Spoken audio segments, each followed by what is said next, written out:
Hi, very good morning. I'm Dr. Janak Patel.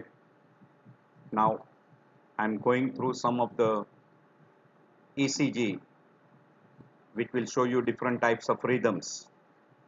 You have to think it over, you have to answer yourself. I'll be answering why. So, you also try to answer why and try to revise your diagnosis. So, I'll be showing you some of the ECG rhythm strip, which you can see on a monitor. So, you try to identify those particular things. Now, what do you think in this particular rhythm?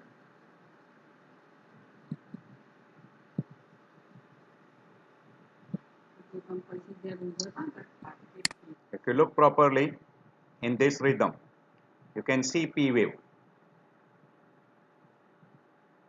There are no QRS complex, and continuously there is a P wave.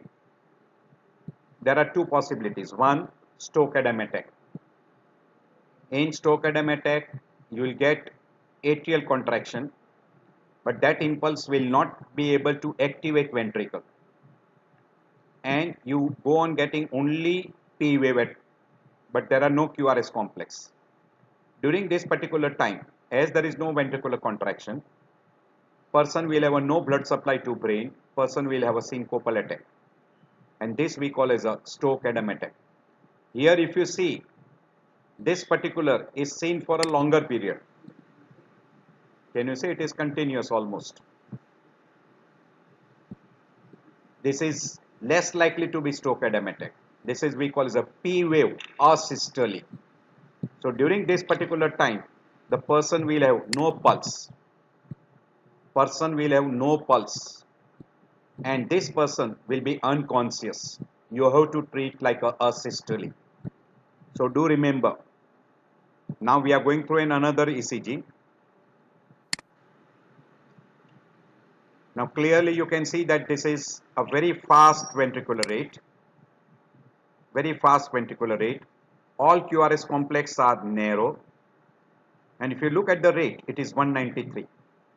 Anytime if you see a narrow QRS complex, if you can't identify a P wave clearly, roughly you can see a P wave somewhere here.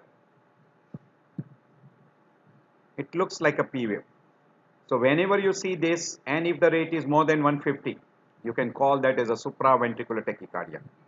Now in this supraventricular tachycardia, you can just see now what is being done. One of the treatment is we call synchronized DC shock. What happens during that synchronized? See here, we are giving 50 joules. So when 50 joules of synchronized DC shock is given, still there is no reversal. Now 100 joules is given, and you can see here this is synchronized. Now again with 100 joules, there is no response. Now it is increased to 200 joules.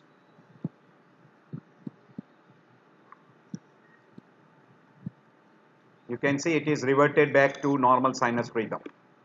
This is classical treatment for supraventricular tachycardia.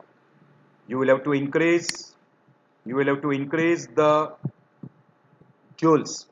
Start with 50, make it 100, 150, 200. And once you get a normal sinus rhythm, now you will have to treat by what we call as a drugs and try to identify the cause of that supraventricular tachycardia. Now, if there is a supraventricular tachycardia, you will get narrow QRS complex and rate will be more than 150 per minute. It may be stable, it may be unstable. So try to identify that particular, and you can decide regarding what we call as a cardioversion. And whenever you give a cardioversion, it is what we call as a synchronized cardioversion. So do look at that particular. And another ECG, which is we call as if person has got sinus tachycardia, and along with that the person has got a bundle branch block. So if person is already having a bundle branch block and he develops a sinus tachycardia, how does the ECG looks like? You can see here, this is a broad QRS complex. You can see a T wave clearly, and if you see here, I will have a pause here now. You can see P wave is clearly seen here. P wave is seen. P wave is seen. And each P wave is having one QRS complex.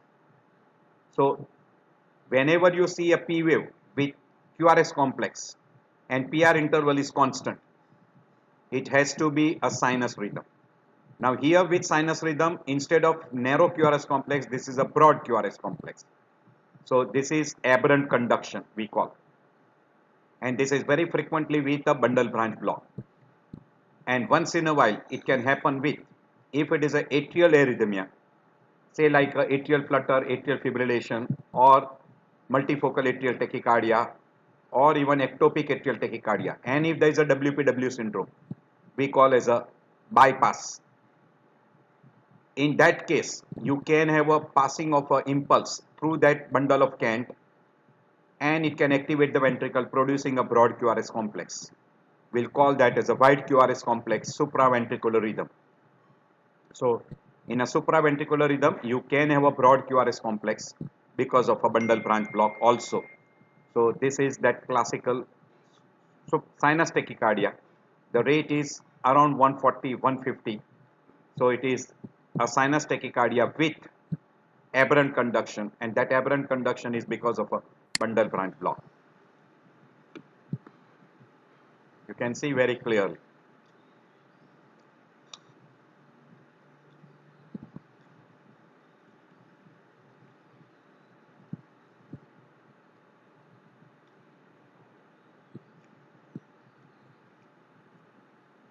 Clear?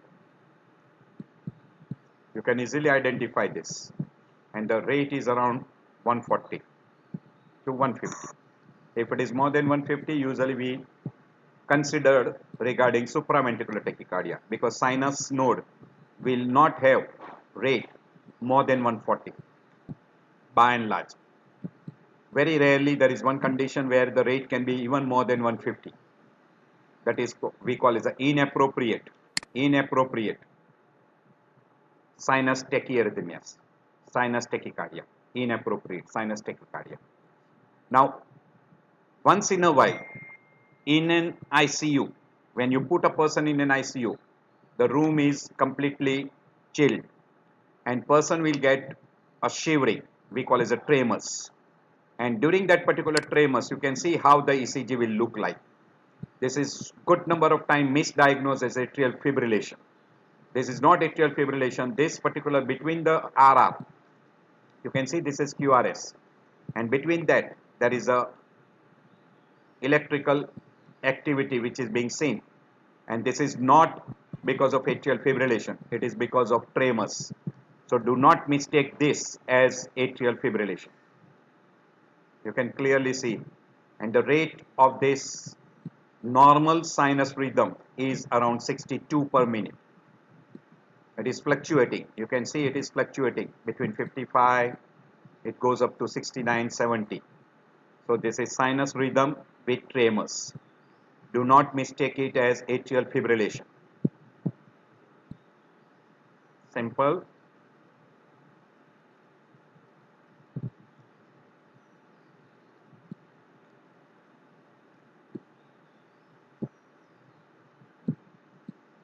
This is good number of time. Yes. Now this is one another. We'll be showing you that particular now. Why this is junctional rhythm? Think it over. This is junctional rhythm because see, this is a narrow QRS complex. Each QRS complex is preceded by P wave.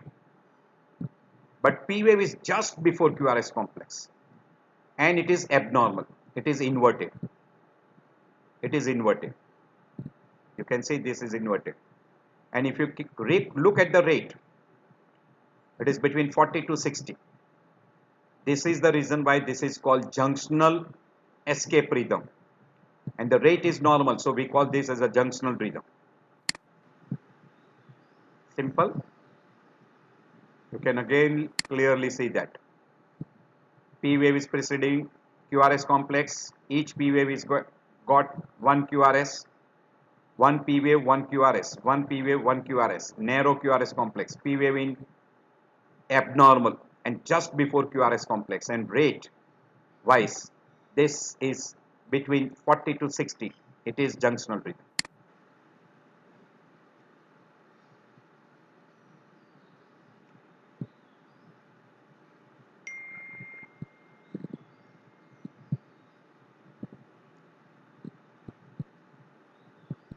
Very clear. You should be able to differentiate this from a sinus rhythm, from ventricular rhythm, and from atrial rhythm. Atrial rhythm rate will be more than 60. Ventricular rhythm, broad QRS complex, no P wave before QRS complex, and the rate will be less than 40. Then we call that as a idioventricular rhythm. We'll have further those particular complexes. We'll show you that. Now this is a ventricular fibrillation. You can see that there's a very fine electrical activity which is being seen. And whenever you see this is we call as a fine ventricular fibrillation or a coarse ventricular fibrillation. Now depending upon the amplitude, you can call that as fine fibrillation, coarse fibrillation, etc. Now this is a very fine fibrillation.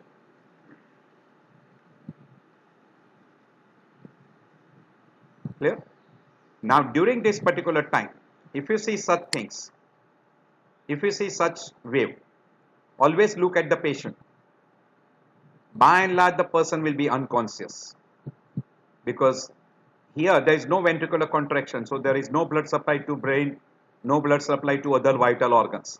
So person will be unconscious, pupil will be dilated, no pulse, no heart sounds, and invariably within 4 minutes, person will also have no respiration. So if you see that condition, this is a ventricular fibrillation. Don't wait to see all those signs. If you see this and if there is no pulse, no heart sounds, treat as a ventricular fibrillation. Once in a while, if your electrode is not connected properly, you might see such things. In which condition the person is conscious.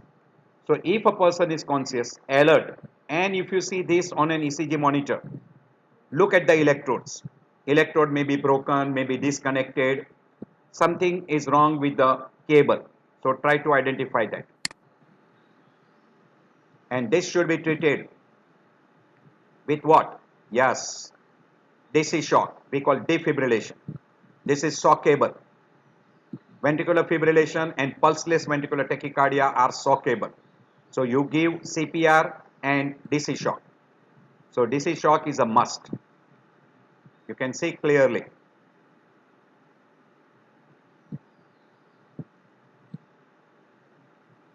Right?